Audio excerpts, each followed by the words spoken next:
ทักทายสบายดีย่ำเสาสวยๆพี่น้องมื้อนี้เฮากะมาให้คือเก่าเนาะมาหือให้แต่ว่าให้รถดุดกับบ่แล้วเนาะเฮาก็ต้องได้มาหืออีก32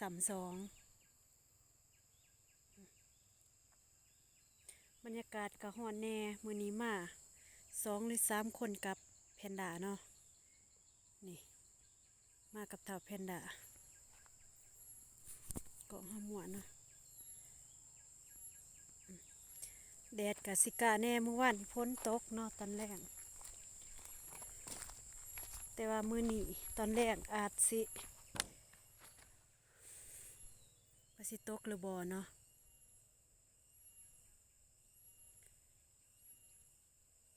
นี่ผลปลูกอันนี้แม่นมักอื้อกับมักแตงแต่ว่าบ่งามปานใดเนาะมื้อนี้เฮาก็ได้ถือน้ำหยังน้ำซ่ามากินน้ำพี่น้องซ่าลดไขมั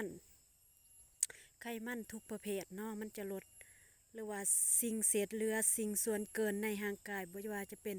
คนจอยคนตุ้ยก็มีเบิดแต่ว่ามีหลายมีน้อยเนาะแล้วก็เกี่ยวกับระบบไขมัน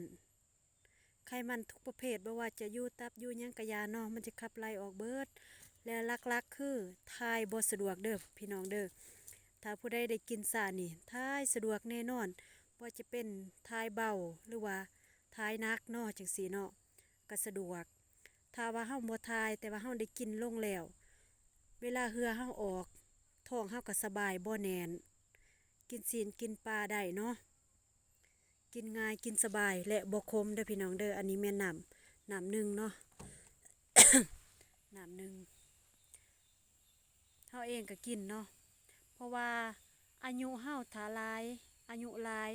ระบบเผาผลาญก็บ่ค่อยดีทายบ่สะดวกเนาะแล้วมันก็เกิดการอืดท้องพี่น้องพวกกระเพาะจังซี่หั้นน่ะแน่นอนพยาธิทุกอย่างเกิดมาจากที่ว่าเฮาทายบ่สะดวกเฮ็ดให้ทุกส่วนของเฮามันก็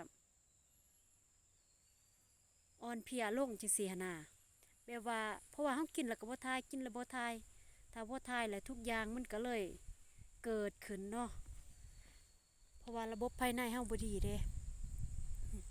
บรรยากาศร้อนมื้อนี้แต่ว่าจะอยู่แคมป์ทางเนาะ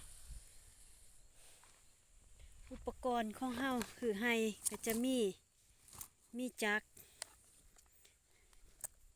มีจักรมีผ้าพี่น้องนี่อุปกรณ์หือไฮแต่ว่าใส่จักรน้อยๆจักรไฟฟ้านี่แหละเอาซ้ำแห้งของตัวเองเนาะจักรใหญ่เฮาก็เอาบ่ได้เด้แต่ว่าฝนตกมันก็อาจสิจูดบ่ได้เนาะ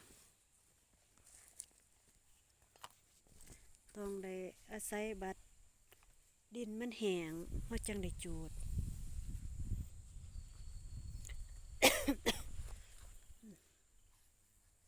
อันนี้แม่นก่อนแบตพี่น้องเฮาบ่ทันได้ใส่เนาะถ้าเฮาสิตัดแล้วจังใส่ผลปลูกเนาะท้าวแพนด้านอนบัดนี้เนาะส่วนท้าวแพนด้านอนเซยหญ้าก็เริ่มขึ้นกาแฟท่านได้ปลูกแดดก็แดด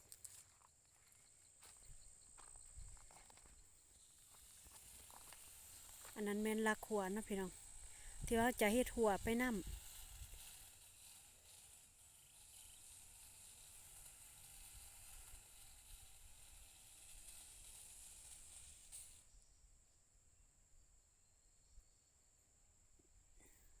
คันบ่เฮ็ดหัวก็งัวหลายแล้วเราปลูกหยังก็บ่เกิดแล้วงัวมันสิกินแล้วงัวเขาเหยียบทุกอย่างเนาะอันนี้แม่นลักหัวประมาณ1.8 เมตร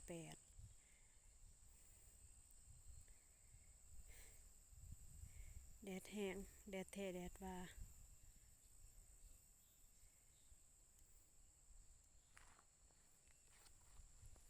แต่เฮาดุดก็ดีไปจังหนึงน้ำมันสิค้างเนาะ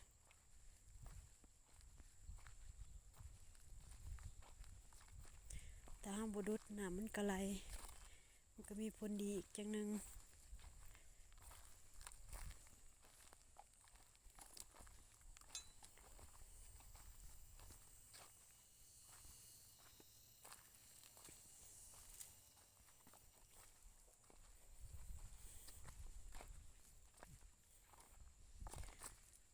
แล้วมันในตะมัวตา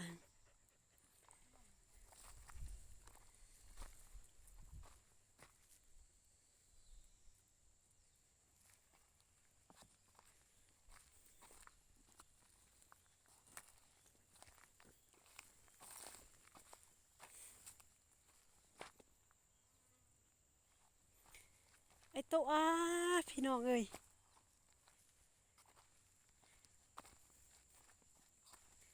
สมัยโตแท้โตว่าแท้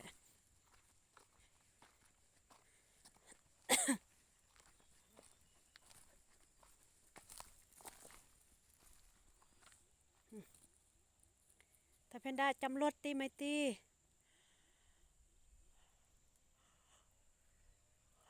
จำรถเด้อ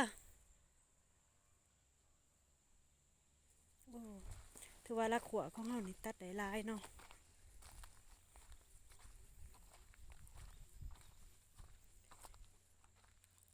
ตัดได้หลายแล้วกองหนึ่งสองกอง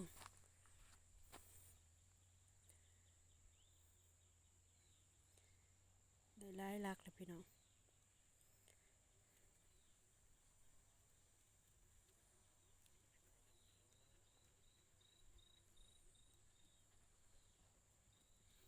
ทางนั้นก็ยังตัดอยู่เนาะ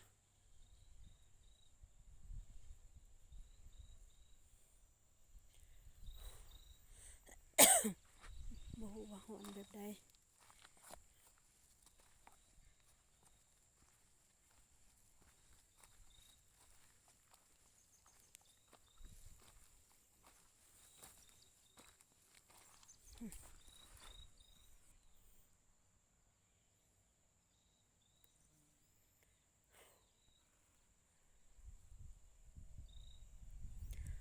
ฮ้อนเอาแบบฝนสิตกนี่แหละ